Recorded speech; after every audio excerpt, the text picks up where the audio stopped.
We are live. All right. We've got some people coming in. That's always like, make sure everything's good. Well, we've got people from all over the place, which I always love to see.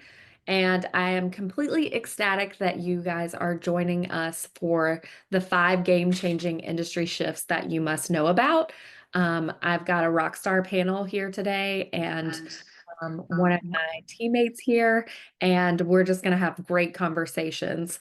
So today's session is going to focus on the key findings from our benchmark report. And if you're not familiar with that, I'll give you a little briefing on that and practical applications that we've seen from our panelists. And then if we have time, we will jump into a Q&A, but we've got some really great conversations lined up. So we may have to get to some questions after, but however, I do want you to know that this is being recorded. So if you miss some of it or you want to rewatch it or share it with a friend, you should get that recording by the end of the week.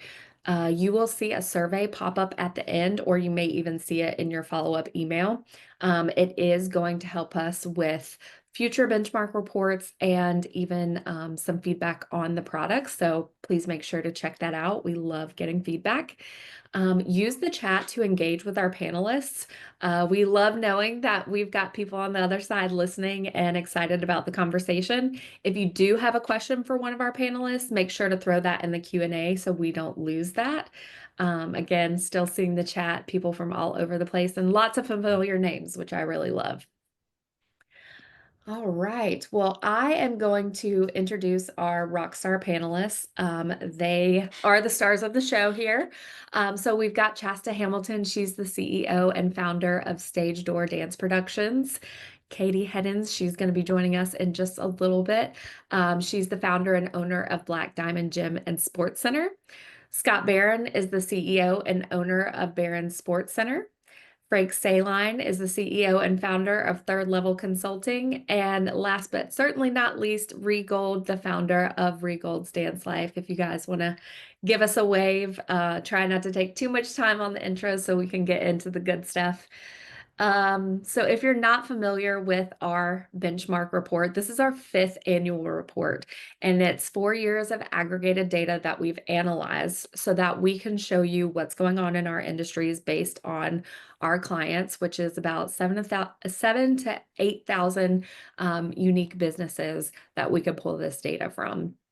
We've even broken it up by our different industries and use the information to kind of guess of what's going to come next. It allows you to benchmark your business against the average and then check out some trends to see what you want to get into next. So without further ado, let's jump into trend number 1. So enrollment trends and student engagement. This is, the bread and butter of your business. So across our reports, the growth is stable. And we saw that in our reports, meaning about 50 to 56% of clients, depending on which industry you're in, saw month-over-month enrollment growth. So trends for enrollment peaks and valleys, as well as the drops, felt like they matched the seasonality we've seen the last few years. This likely has to do a lot with the emphasis we're seeing on retention strategies.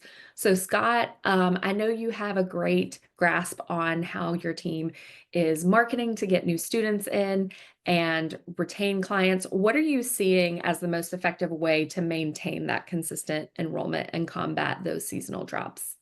Yeah, Amber. So for us, it's somewhat simple, and a lot of people might already be doing this, but it's more of we also, of course, we do a lot to get customers in the door, but for us, we're fixated on how do we retain them, how do we keep them, and that's usually our struggle. But we feel like we've figured out how to handle that. We just find that whenever we come up with policies and procedures, we just make sure that we fit to our busy family's lifestyle, right? All these kids are doing so many different activities. And so we got to be the place that's convenient for them to stay. So for us is even if it makes it difficult for us to do in the operations side, we want to make it convenient in every aspect for them. If they need to transfer classes, we tell them you can transfer as many times as you want because all your other activities, they give you a day and time, and then we work around that. We offer unlimited makeups because a lot of our families go out of town a lot. So we hand them out like hotcakes, right? So we do a ton of makeups, and just alone we did 14,000 makeups in 2024 for just our swim clients. And it just shows that people are willing to stay, take the makeups, even if they're out of town for 2 months. And Jackrabbit shows that 48% of the clients that offer makeups, they allow them to use the parent portal for them to schedule themselves. And for us, when we have 14,000 in 1 year through just our swim activities, Mhm. it's important that we allow them to have the flexibility in the parent portal through Jackrabbit to do that. So, if you are offering makeups, I recommend you help your customer service team out, and you allow your customers to do that on their own. And more than likely, the customers want that flexibility as well. So really, it's as simple as it just comes down to just filling the needs of convenience and doing everything you can, and not only focusing on the gym side or in the pool area or the dance studio, but putting the right attention on and a lot of ammo behind your front desk to be able to help these customers get what they need at any given time to keep them into your program. Absolutely. I love that bit about convenience and being the flexible place for them to come. That Mhm. definitely helps with the success of your program. And I see some people giving love in the chat about the makeup feature in Jackrabbit. If you're on the fence about it, there's a lot of settings you can set up to make sure people are making up in the correct classes. So I do encourage you to check that out. So Scott comes from the side of gymnastics and swim primarily. I know you're getting into some other areas, but Katie and Shasta, do either one of you want to speak to this and how your experience has been? Maybe it's a different viewpoint than Scott's, or maybe you just want to reiterate some of the things that he said.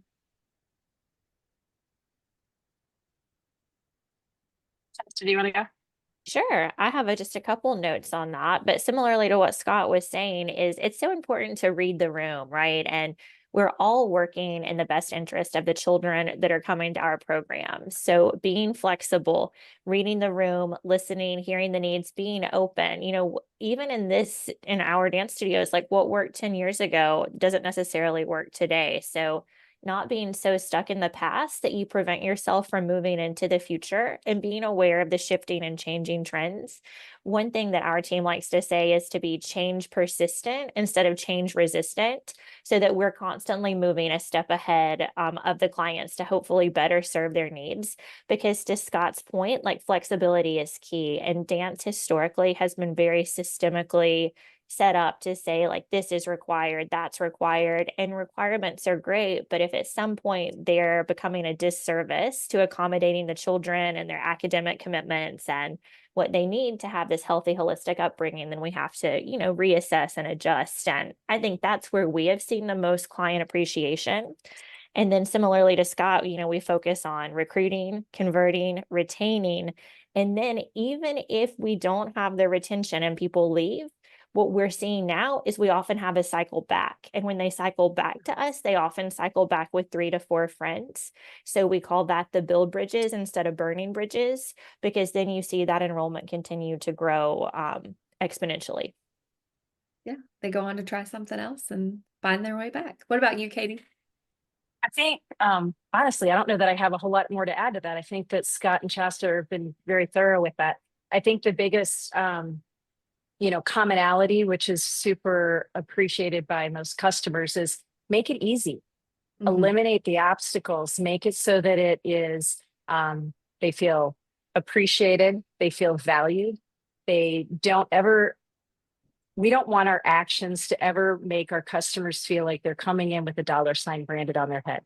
We want them to understand that we value and appreciate the fact that they've put their trust in us to work with their children and with their family. And that's how we build that relationship with that sense of community. And all the things that both Scott and Shasta have mentioned here contribute to that. And I think that overall, that's where our customers, either now or in the future, are going to feel that value. And they're going to be our customer evangelists. So even if they're not the ones that come back, they certainly are going to continue to tell people, so that we're seen as the experts and the go-to in our communities for anything related to children's activities. Absolutely. And this is a perfect example of why we have the panelists we have, because you all said that so beautifully. The impact that you all make on the youth, those of you that are on the panel and those of you that are hanging out today, is just incredible and completely important. So thank you all collectively, even the people that are just listening in, for everything you do. It is truly amazing. Shifting to the specific dance report, it really highlights the importance of aligning schedules with popular class times. Specifically for this group, 5 p.m. on Tuesdays seem to be the most popular, and knowing what is popular and building your schedule. Shasta, how critical is it to balance those peak times with offering diverse schedules that cater to different age groups and family needs? I'm sure that feels like the most complicated jigsaw puzzle to figure out sometimes. It is, but with so many things in business, if you have a proactive instead of reactive approach, you're ahead of it, right? So you know when those peak times are, you're looking at the robust clientele that you can bring in, because if you're in our market, which is the Raleigh-Durham area of North Carolina, middle school and high school and their after school activities, they're not going to seep into that 5 p.m. peak time. So who can you best serve in that piece, and looking with what's around you, right? Like, do you have coffee shops? Do you have restaurants? Like, what can you create to accommodate people? In some of our evenings, we have our Elevated Pathways program, where we also offer a parent cardio dance class at the same time. So it's all about engagement, building community, maximizing space. So that 5 p.m. class, you may have 3 to 4 year olds whose parents are going to get, a coffee or something and socializing, but you may also have an 8 p.m. block where parents are ready to work out while their children are rehearsing. So it's all about gauging, figuring out where you can use those weekend blocks, right? Like the higher engagement, making sure that you're prioritizing reaching everyone and thinking about like a really inclusive ecosystem that says whether you're taking 1 class a week or 10 classes per week, like, you have a place here and we value you. I think that's incredibly important. I love that. And Ree, from your perspective as someone who's working alongside studio owners constantly, every day, in and out, what are you seeing or hearing that is working well as far as balancing those peak times and diverse schedules? Mm, Helping, for me, it's helping business owners to realize that let's say our peak time is, I'm going to call it 4 to 6 p.m. Sure. What are the most valuable classes on your schedule? What are the classes that students are taking that might be focused on competition in other areas of your school? Does that take in that income? It usually doesn't. So I say take all the extras and put them in the schedule at times that are decent, but now turn prime time into the time where you're generating the income so that you can afford the other things that you do. Yeah.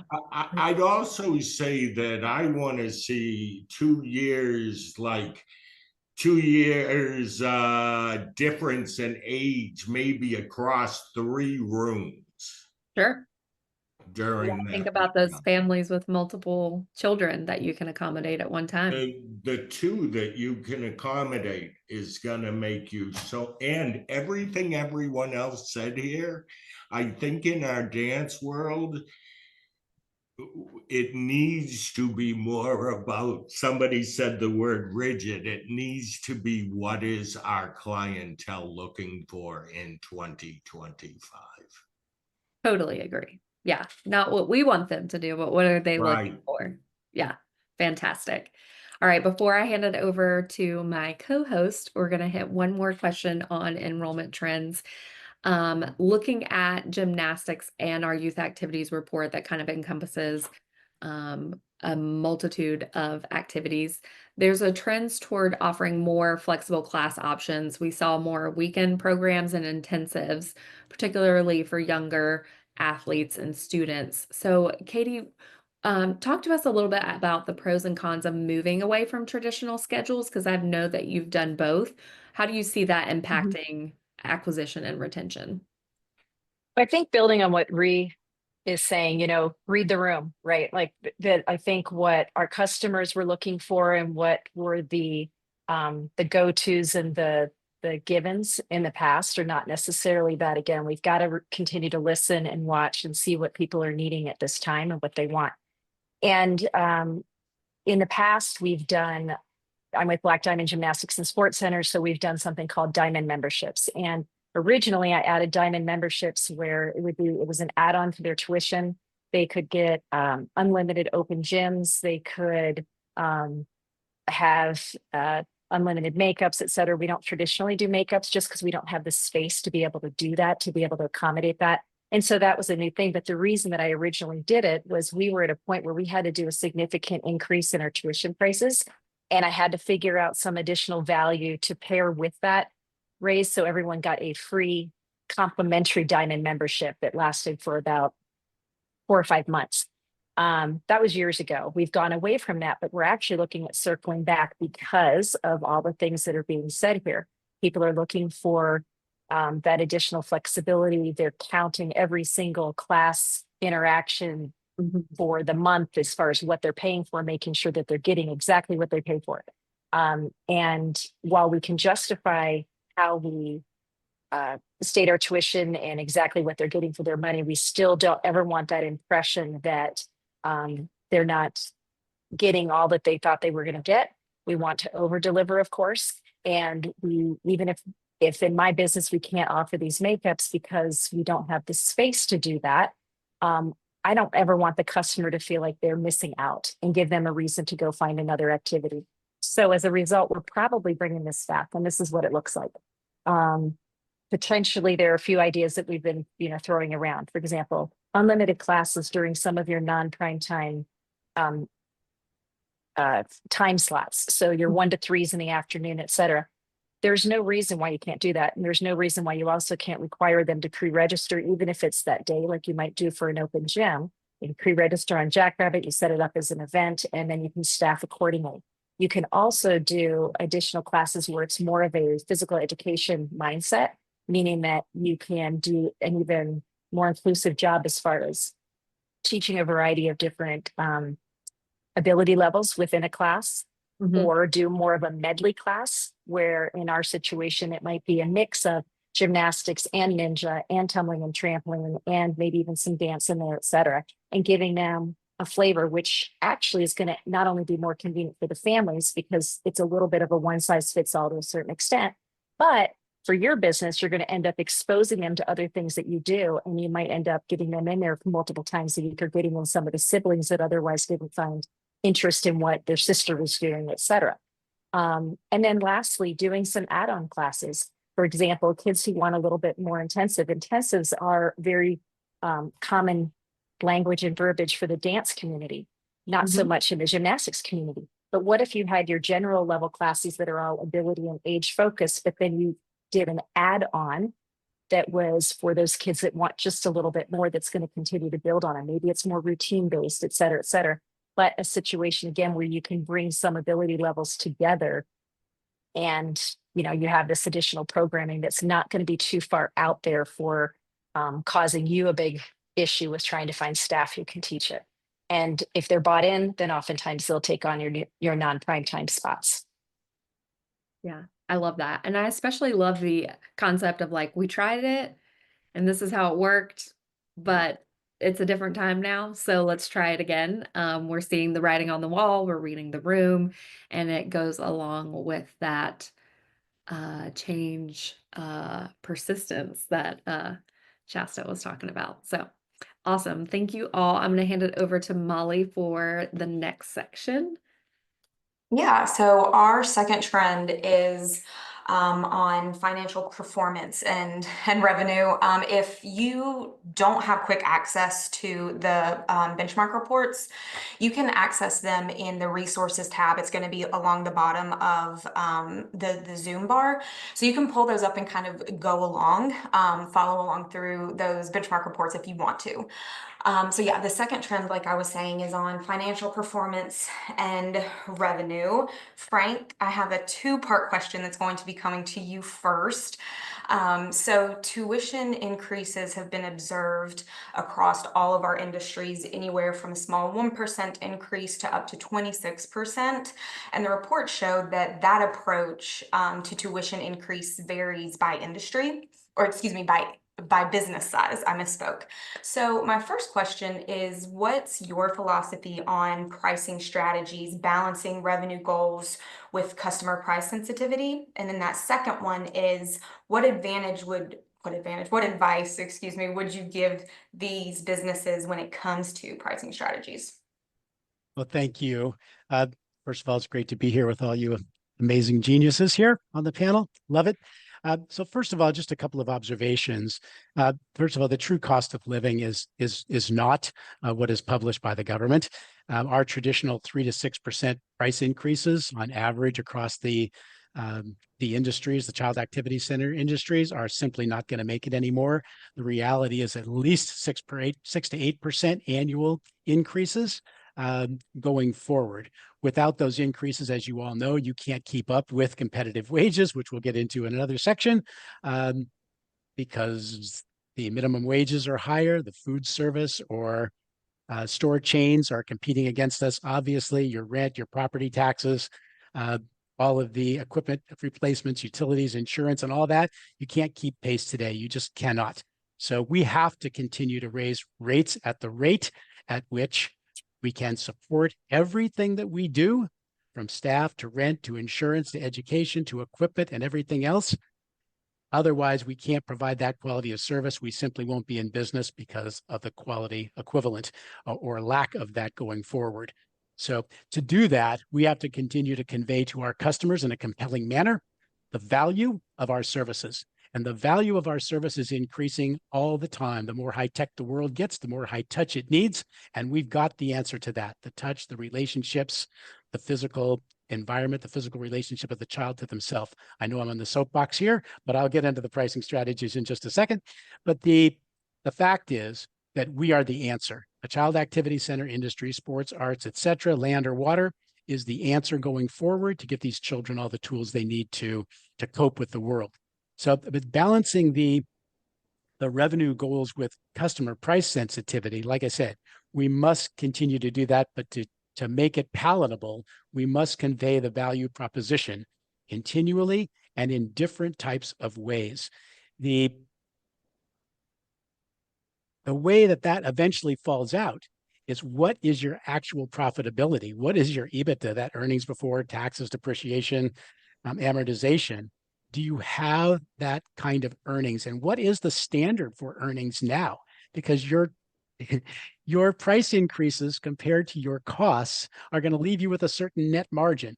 That net margin needs to be at a minimum of 20%. We used to say 10% would be good. Then about 5 years ago, we moved it to 15%. And now it's 20% at a minimum of real, true net profit. And the reason for that, of course, is because if you're after expansion, the banks, investors, or even if you're trying to sell investor groups, 20% is the minimum threshold that they are going to look at. 25% is even more. And when you look at the post-COVID situation, there were many people that used their EBIT loans really great. They used those fantastically, the emergency disaster loans, but other people did not, ended up in massive debt. So no matter what, you have to have enough to be able to put away that 6 to 12 months reserve that we've all learned now out of COVID, post-COVID, if we weren't doing it beforehand. So those comments, I'll just lead off with those because I know you want to have some other panelists talk about these as well. But we have to be, I'm going to use the word aggressive about it, but then we have to justify it. Price increases are self-fulfilling prophecies. If we do it correctly, we raise the rate, we have to rise to that in the terms of service and the quality of the lesson that we provide. So let me stop there for a moment. I can circle back around a little bit later. That was a fantastic soapbox to step on for you. Thank you for sharing that. Ree, I would love to know if you have anything else to add to that. In our pre-discussion, I brought this up. I am hearing from a lot of studio owners, this is dance, how nervous that their clientele or potential clientele are. nervous because of tariffs that could increase the prices of costumes, the economy as it stands right now.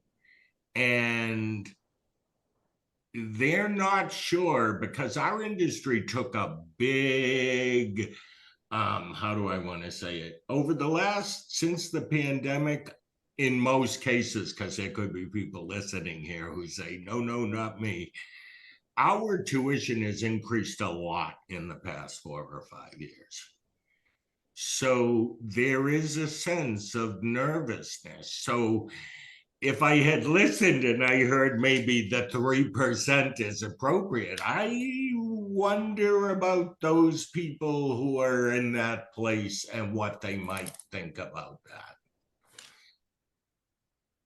A thought. Is that what this panel is all about? Yes, it is. Frank, is there anything that you would like to add to that or reply to the thought? It really is a discussion amongst the minds. We're here to facilitate and provide the platform. Right. No, I think it is also sensitive to many factors. You know, there's so many factors that go into it. What is your demographic area? What's the socioeconomics of your particular demographic area? That's huge. What's the size of your market? What's the level and density of your competition? What do you, as the owner, set for your profit margin? What is your goal? You know, is your goal break even and you're happy with 25 students in Tuscaloosa, or you want 2,500 students in Brooklyn? Nobody can define your success goal except you. So be happy with that, but plan to be happy. And that's going to take all these factors. There's not a simple answer to that. I think the answer is as individual as the owners, but the truth is that the industry is trending forward. And we'll get into that a little bit more with a couple of other questions later. Yes. All right. Thank you too for going through that. Yeah. So plan to be happy, be aggressive with your strategy. And then one other thing that you were saying is just really communicate the value, set the bar for yourself and rise to meet it. Another question that I have with respect to this trend, financial performance and revenue.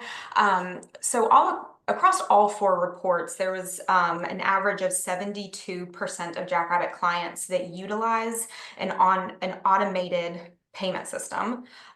So Chasta, from your seat, I would love to hear what best practices do you recommend for transitioning to and really maximizing the benefit of automated billing? Automated billing is a game changer. Anything that you can automate, I highly recommend, because to, feed into Frank and Ree's conversation, the time that you're not spending billing is time that you can add value to your program.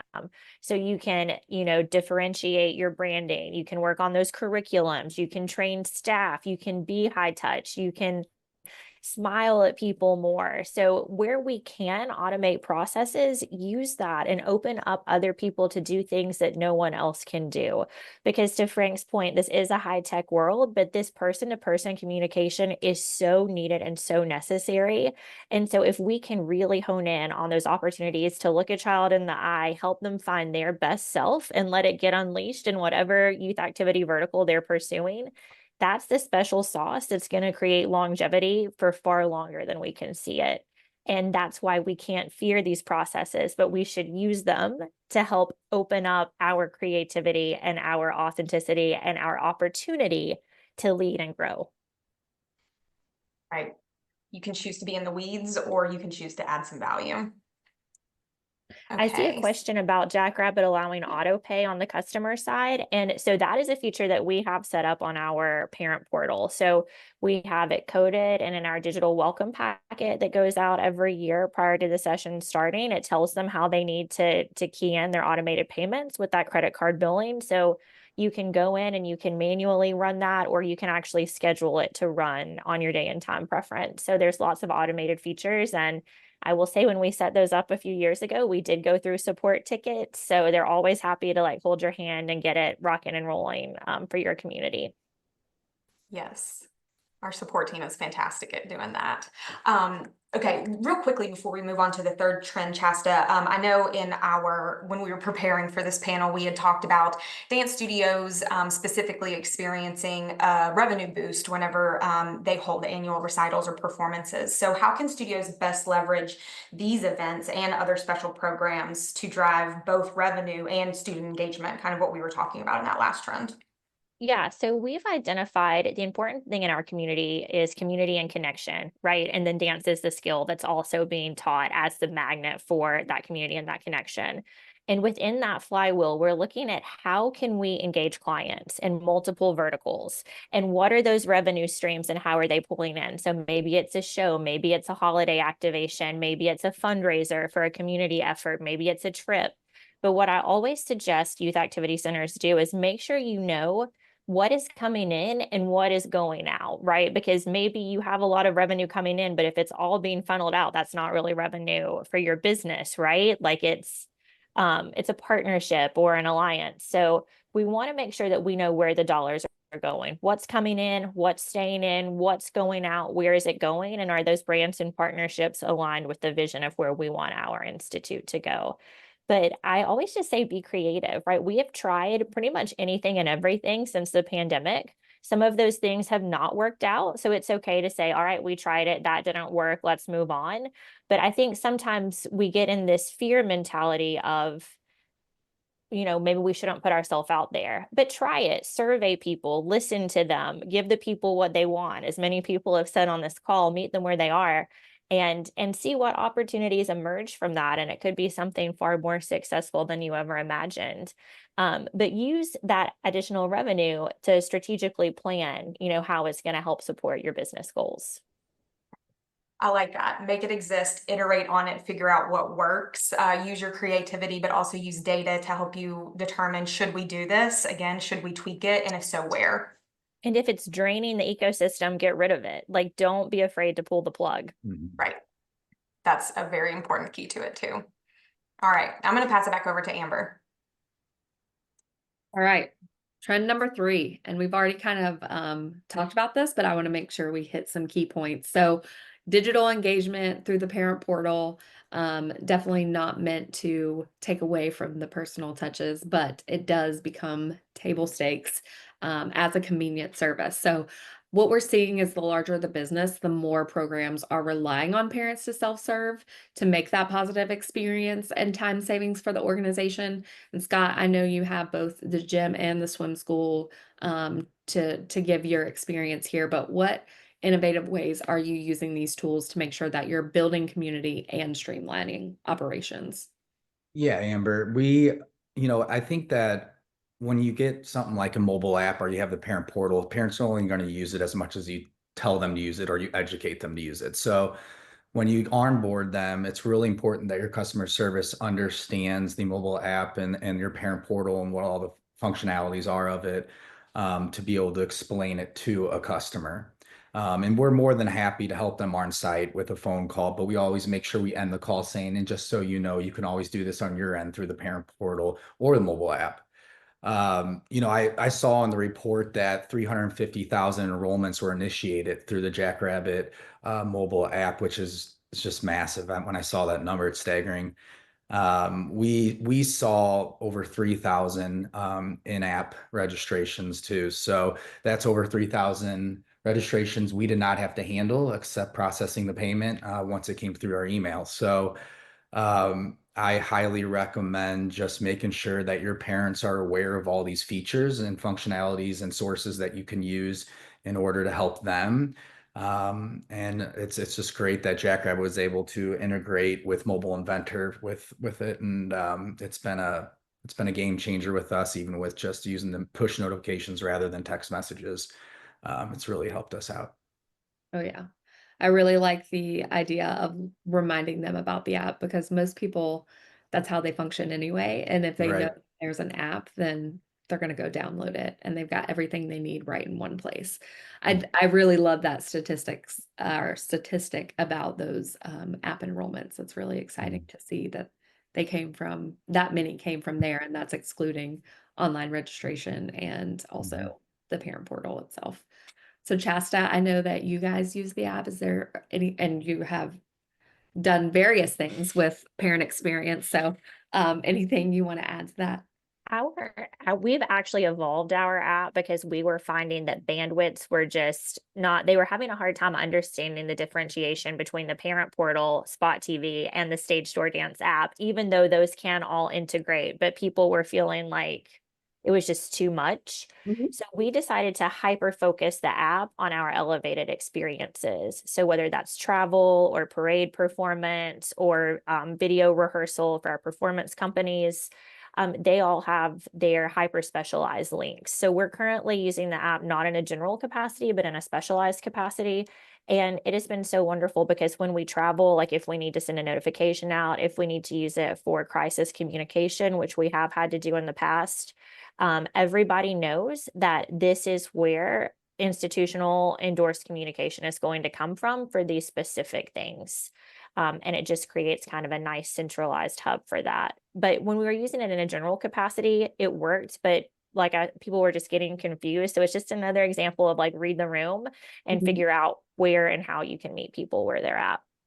I love that. Like not ditching the app altogether, but figuring out how we have this tool that works. Who does it work for? And let's use it that way. Love that. All right. Well, with the technology and automation trend, I think it's no secret AI tools are coming up left and right, and they can really help you as business owners, office staff, managers do more quickly and efficiently if you, of course, use them the right way.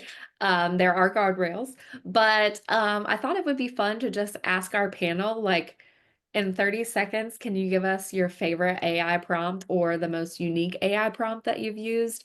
And I'll start it with Frank. I think the most useful prompt I had at the beginning, especially, was tell me how AI can help me develop better prompts. That was a good one, and it gave me some language to Yeah. be able to back up. And it's like, okay, instead of diving into the micro, to back up, and it helped me figure out the phraseology for different things, and then looking at the specific product and be able to go, okay, I'm going to use that language for this product, and then this language for this job or this objective or this conversation. And so it just said, be as specific as you possibly can, was the response that it gave. And I know that sounds really high level and kind of airy, but it worked. It helped me focus on that, because otherwise you can get in the weeds real quick with AI. Yeah. What a like smart way to use it. How can you help me? Asking that simple question.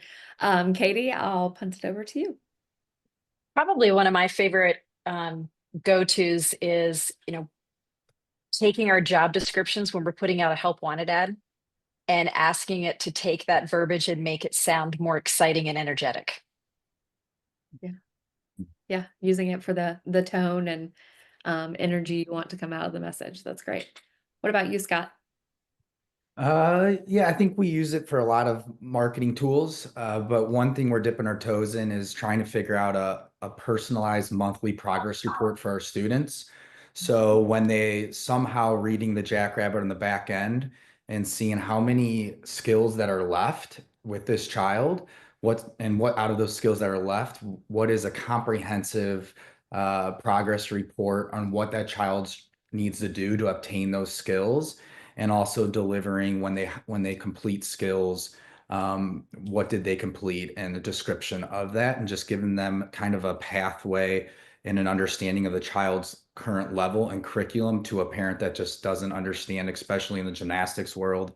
They don't know what the heck's going out there.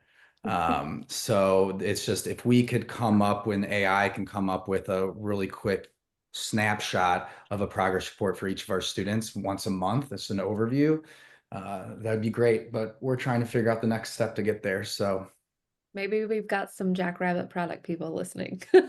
yeah, that's what I was hoping. I was going to say something else, and I said this on purpose. So maybe there's someone listening, and All maybe right. want to call after this. Yeah. I love it. Shameless plug. I'm not. That's I'm right. Hey, that's what I'm here for. all right, Bree, what about you? You talk to Chat GPT. What do you like to ask? It's funny. This is the first thing that came to my mind today, although when we discussed this earlier, it didn't. please make me sound kind. That's a good one. And why do I say that? Because I think when we sit down and we're creating policies, procedures, communication, we take it in and know why we're doing it. And I sound simple, but I am consistently working on help me communicate this better. Yeah. You've got some love in the chat. Elizabeth said she likes to ask it to make her sound nicer.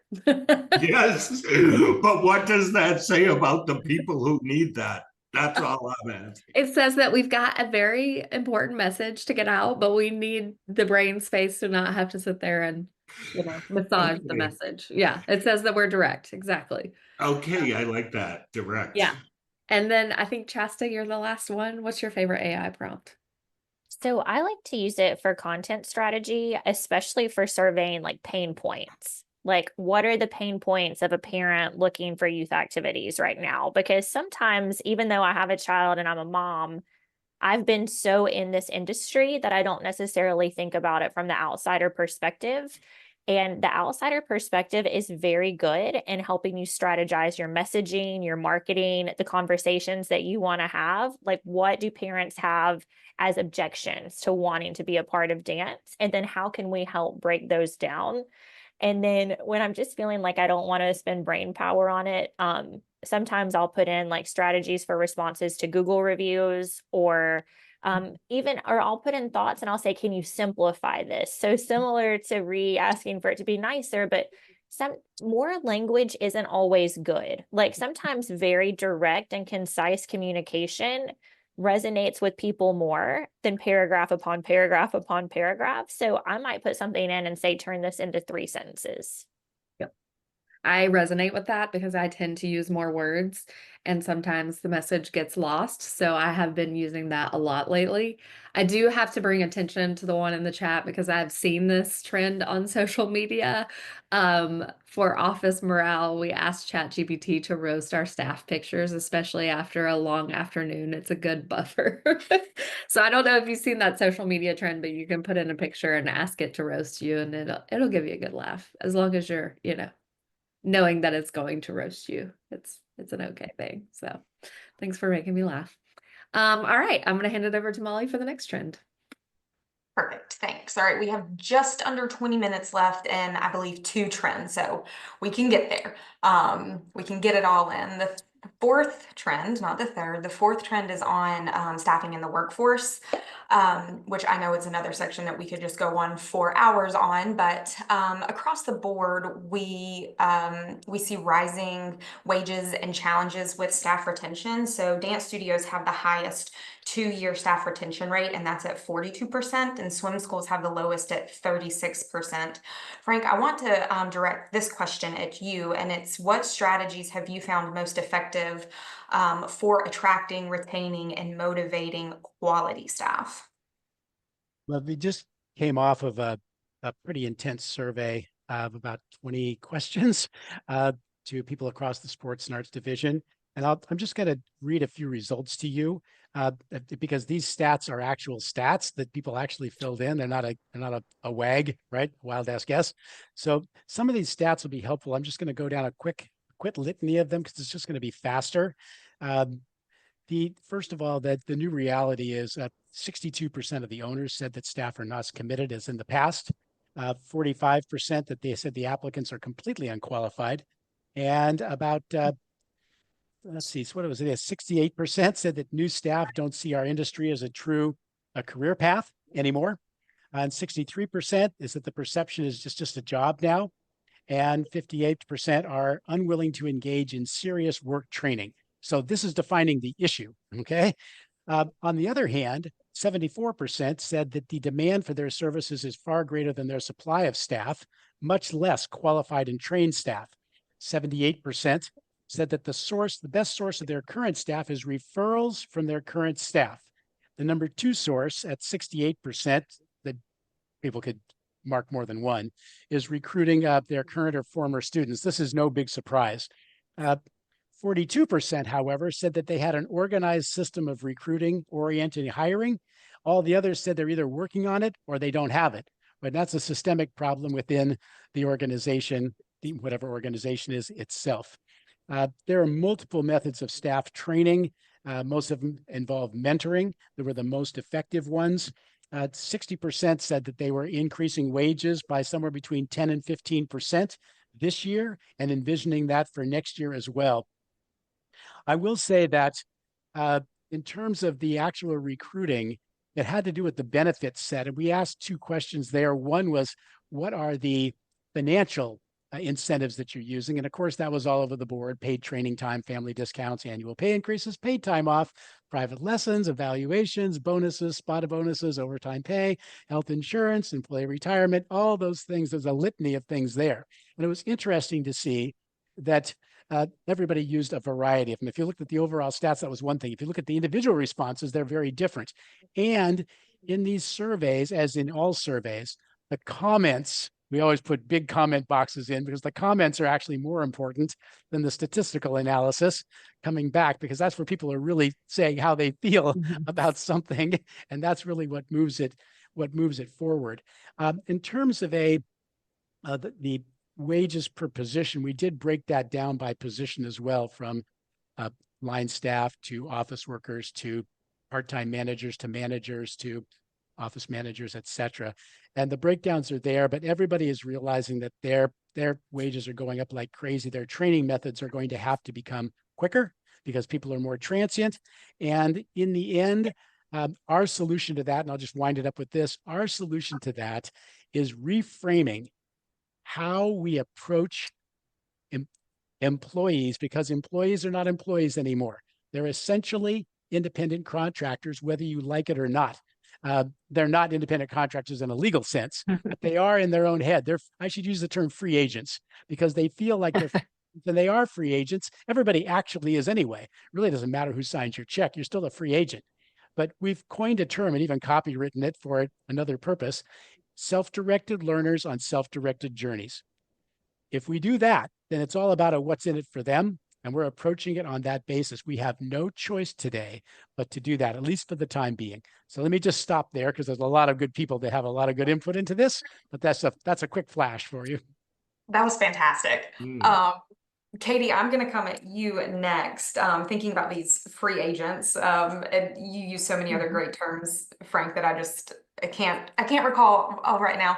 How are you approaching, Katie? How are you approaching the trend of flexible work arrangements, including part-time staff, contractors, substitute teachers? I think one of the biggest things that we have to look at is, we all know that children learn, and people in general learn and retain more by, consistency, right? Consistency is key. But then we also have to remember that trying to increase the diversity in in expertise and the experiences that they're going to have is also going to be quite valuable. So, building on what Frank was saying, what are potential employees looking for? Well, they're looking for money. They're looking for flexibility. They're looking to be appreciated. And one common theme continues to stay in there, thank goodness, is at least the right people, they want to be part of something great. And I think oftentimes we get in these situations, myself included, where it's like fire, we got to, plug the hole here, put out the fire there, et cetera, because we need, do you have a pulse? All right, you're in, which is obviously not going to be, a long-term solution. And quite honestly, it's not usually a very good short-term solution either. So in that, we oftentimes, depending on what your training situation is, sometimes depending on where your level of emergency or panic or preparation is, might have an impact on that level of training that your staff is getting. And it also might have an impact in a negative one sometimes, where you just got to get them out on the floor, get them into the pool, or get them into the studio so that that you're comfortable with that person being in front of children, the class is covered. But what we end up forgetting is bringing them into that bigger picture. And hence, when that happens, then you tend to have a significant amount of turnover, because they don't even understand the big picture, even though it's in your head. So what we've done to try and battle that is really make sure that we're prioritizing what that plan is. And no matter what, every single employee has to go through, that particular plan. It might be in a different timeline, et cetera. So that's important no matter who they are. But here's just a list of a few things that we threw out. Obviously, you can have, part-time instructors. Many of our industries are built on that. We've got a lot of full-time instructors within my organization. However, we have, I've got like 90 employees. I believe 68 of them are probably part-time. And that part-time is anywhere from 3 hours a week to 25 hours a week. There's quite a bit of range there. You might have seasonal instructors, some that come in for a particular season or their only school year or their only summer or et cetera, working around whatever their school situation is or their career situation is, et cetera. Freelance and contract-based coaches is another one that comes up. Be very careful of this. I know that, we talk free agent, and Frank was very careful that, when he said independent contractors, not from a legal sense, there are still people in our industries that hire instructors and put them all, 1099. You can't do that. Be very clear with what the labor law says, or else you're going to get yourself into a significant amount of trouble and cost. So, but where you can use independent contractors is special clinics and events.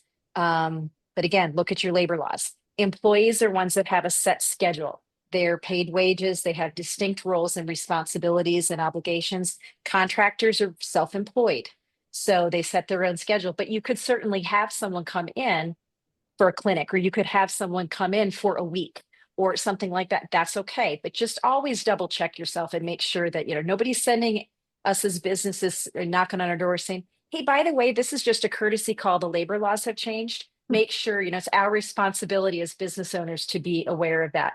Then some other ideas is, look at the responsibilities that you have within your organization that possibly could be remote or hybrid roles. You may not necessarily do it this way. However, you can have your, somebody doing your financials, like your accounts receivables and payables, doesn't necessarily have to be in your brick and mortar space. Your marketing could potentially be a hybrid role or a remote role. Your payroll services could potentially be remote. You could have customer service, a part of it, or customer support on the back end could potentially be a remote role. Now, I would caution you, though, just know that that comes with some other pieces. They still have to know your business. And so don't just assume that you're going to pawn off these responsibilities and it's one and done. You have another set of responsibilities to make sure that that's smooth. Job sharing. I'm not a super big fan of this, but I have done this in the past when need be. I think it works for the right people in the right situation, potentially having a couple different people share a particular set of roles. But again, make sure that it's very clear as to what their responsibilities are and what their specific, KPIs are for their roles so that it's all measurable and they know whether or not they're doing what's necessary and whether or not you're doing what's necessary. Pop-up classes or skill clinics. There's no reason why you can't do that in every one of our specific industries, but doing something like that is not only a good little trial basis to see if something's going to go, but also gives an opportunity to have people involved in your organization, but yet not having to make a big long-term commitment. And then lastly, I listed having weekend or event specific staff is another piece, because a lot of times your staff that's there throughout the week and you're doing a special event or you're hosting a competition or all that, and they want to be there, but they don't really want to be there because they don't have any more energy to give. So if you can take a little bit of the heat off and that laborsome kind of thing, where you're not having to always be the one, like they see you walking down the hall because they know you're going to ask, can you work this Friday night? We have a kids' night out, or can you do the meet this weekend? Whatever the case may be. And instead they go running the other direction. You don't want that kind of relationship. So having a balance in there is also good. And then you've got fresh energy throughout. Yeah, I can see how that last one would be really key to not contributing to burnout. You've got a lot of creative solutions there, but I love how you kept attributing it back to the why. Why is this important to the business, right? And making sure that any type of staff can communicate that. Amber, I believe you have one more question left. I do. We're on the 5th trend. So succession planning, the future of your business. We're just going to be candid here.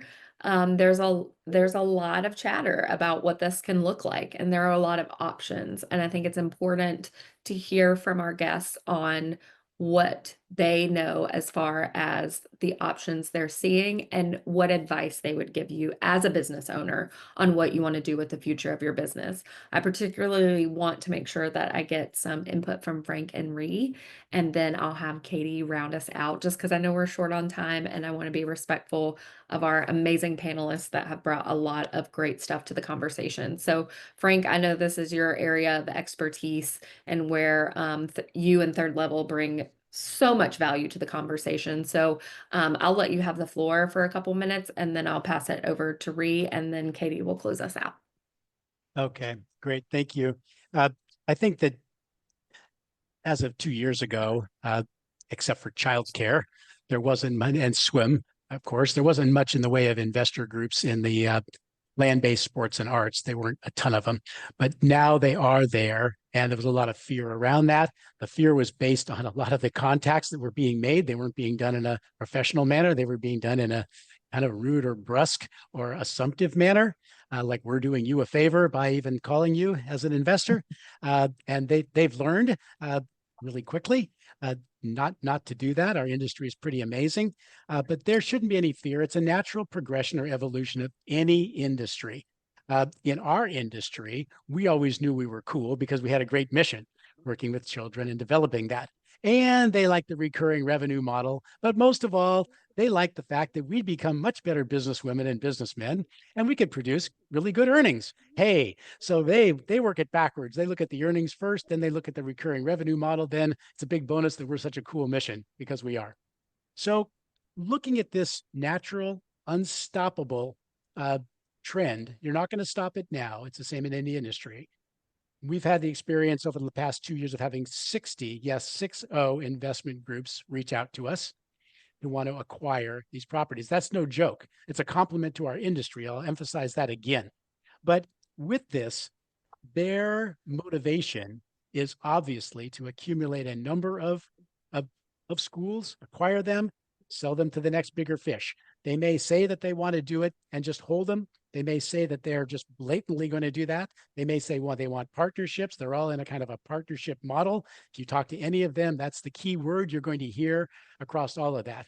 Whether somebody wants to sell 100% or whether they want to sell 80% of their business, whether they want to just be done, whether they have key managers that can step up and manage the daily, whether those people have great career opportunities, there are some real positives to that.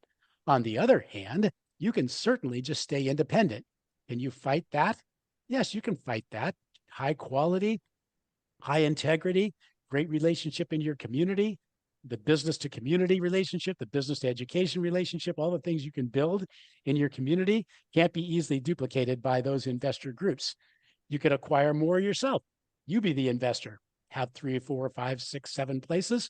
Even if you do that down the road, you're more valuable to those people should you want to sell out. So there's a lot of possibilities there. And you as the owner just need to decide, what is it that you really want going forward? Do not have blinders on, though.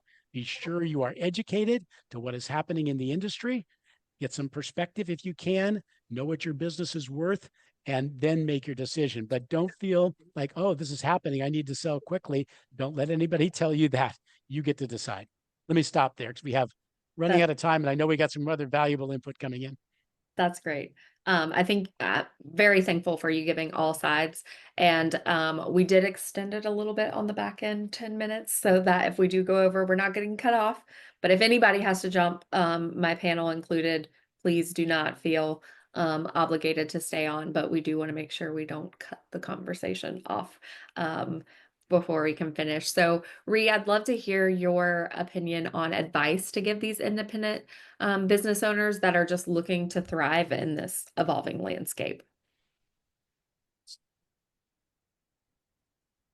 As much as this may be happening across all children's activities, it's only approached dance in the last studios in the last couple of years. I am somebody who is creating a little bit of controversy in our field because I do have a fear of what this will become. I have a fear of the personalization. Everything that was described here was about the money, the money, the money, and maybe that is the way it will go. But I worry about this because I don't want to see a cookie cutter dance education. And why I don't want to see it is because we are an art form that continues to evolve. Mhm. If we package it up a certain way and say this model works, how do we continue to evolve in our art form? Sure. But I'm thinking I'm a guy that might be standing alone in this world. I Honestly. don't know. I'm seeing both. I think it's being aware of what's out there and what your options are, and having a resource like Frank and Third Level that can help you find the true value of your business. So that you're if that is a plan that you're interested in, you know the true value of your business.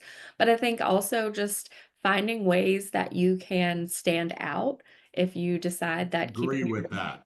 yeah, yeah. No, I think that's all great. And this is a topic where there are different opinions. And I love that about this community that we have there, that we can have the different opinions and see different sides of it and have the discussion. I am going to pass it on to Katie, but then I do want to make sure that Shasta and Scott, if there's anything you want to add before we hop off, that you have that opportunity as well. So, Katie, I'd love to hear what you have to say about this topic. I agree with all things. So I've been approached by some of these organizations, and we're continuing to grow. I think that, Ree, I think your concerns are very valid, and I think that, but I think that there's a lot of benefit. There's pros and cons to all of it. I think that if we look at it from an ad, I think it's very advantageous to our community because it's bringing visibility to our industry. It is putting more money in our industry.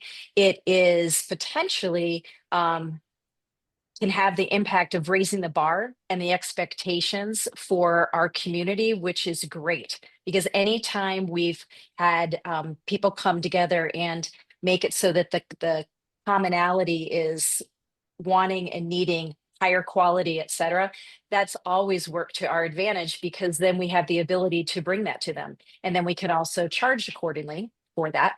But I think that we need to look at all the different ways that we can use that attention and the money that's being put into the industry, et cetera, to our advantage. And we also need to take it as a compliment that they're looking to our industry because they know, as Frank said, there's a lot of people that get it and have passion and are all in and understand how to mold these relationships and have the expertise behind it to help grow their their students.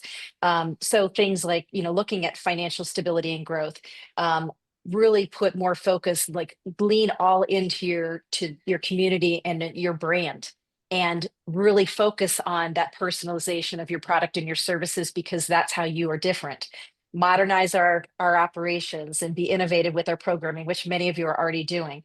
And the focus on athlete wellness is going to also come to a head, and we're able to do that in this with this more personal touch. So I think that all paired with the sustainability and the vision of and longevity of all that are in the industry and have continued to grow in it even throughout generations is all going to work to our advantage. And then it's kind of nice to know that there are these investment groups out there that are interested in giving us the true value for what you've built. That's a nice peace of mind to have so that you know that you're not building it for nothing, that there is somebody there that wants to continue your journey. Amber, if I Well, might inject just for a second, I'm absolutely. just following up on Katie's. I know Justin and Scott really, I'm sure, have great input. I wanted just to point out that in your business valuation, there are two different values. There is the technical value of your business. Maybe a group will value your business 8 to 10 different ways, weight and average those. That's the technical value. But then there's the current market value, which is different. And those market values are being driven up by the competition between those investor groups as well, which is good for our industry, to Katie's point. I love that. That's a really good way to look at it. All right, Scott, you're unmuted, so I'm going to pick on you. What do you want to Yeah. add to the conversation? You know, for us, it's a weird topic just because we are a young ownership team, and we're family owned. So there's a lot of rich history that runs through my family and runs through our city with who we are and what we do. The goal for us is that as long as our last name's on a building, we give people what they want and we respect people and we have a high premium product. And, um, I think it's important, like Frank said, is understanding what these investor groups need and want, because more than likely what they're wanting to see in us is probably the most powerful business that we can run. Then is what equations are they looking for in a business? And I think if you can just take this as a learning opportunity, and that's what I do, and I pick Frank's brain sometimes on that. And when he tells me that, it's like, well, that's probably what's the best way for me to run my business anyways, whether I'm thinking about investor groups or not. So I look at it as educating for our business, because we are hit hard in our area when it comes to franchises around us, and they'll pop up wherever they want to pop up. And so they keep us going for sure. And they're a small portion of our growth strategy, and how we do things and how we treat our business is keeping up with them, and keeping up with the big dogs, and we take a lot of pride in that. So for us, it's just it's a good learning curve for us. And Yeah. so Yeah, I love that perspective. Like, instead of letting it bring you down, like it's a way to keep moving you forward, even if you're not looking at the offer. And then Miss Shasta, you always have such a great way with words and bringing everything together. So round us out with your thoughts on the topic. Yeah, well, just to summarize what everyone has said, knowledge is power, right? And I believe that understanding as much as possible through every angle and perspective, and asking curious questions, like curiosity is healthy and wanting to understand is healthy, and transparency is healthy. And I believe when you're working with children, transparency is paramount. And similar to Scott, we live in a area that is saturated with franchises, private equity, hybrids, where private equity is seeping into franchises. So it's very complicated, and it's just important to be aware. I love to follow stories beyond our industry, right? So if you're looking at like a WeWork, Uber, Theranos, like really seeing like this expansive outlook of how this impacts other industries, and then think ahead to projection of like, where can I stand in my market and how can I differentiate? What do I want my legacy to look like? And how can I position myself in that regard? And that, to the point of everyone, is what makes this a really exciting time to say, what's my direction and how am I going to stand in my power in the strongest and best way that I possibly can to create the outcome that I would like to see. Wonderfully said, just as I expected. As All right. always. All right, we are at time plus 8 minutes for today. Thank you all for hanging on those extra seconds. They were very well worth it, I thought. So thank you all for joining us again, and thank you panelists for sharing your time and your wisdom with everyone. We're truly grateful for the wealth of knowledge that you give back to our industries and the Jackrabbit community. If you're walking away today with a page full of features that you want to explore, like I saw one was autopay, if you want to take advantage of that, you can always schedule a checkup call. You can scan the code on the left side of the screen to do that if you're a current client, or if you want to schedule a demo or talk to sales, you can do that by scheduling a demo with our sales team. Additional ways, email or through our website, you can get in touch with the Jackrabbit team. Again, thank you, panelists. Wonderful discussion today, and thank you everyone for joining. Have a great day. Awesome. Thanks, everybody. bye, Thank guys. you. You. Bye-bye.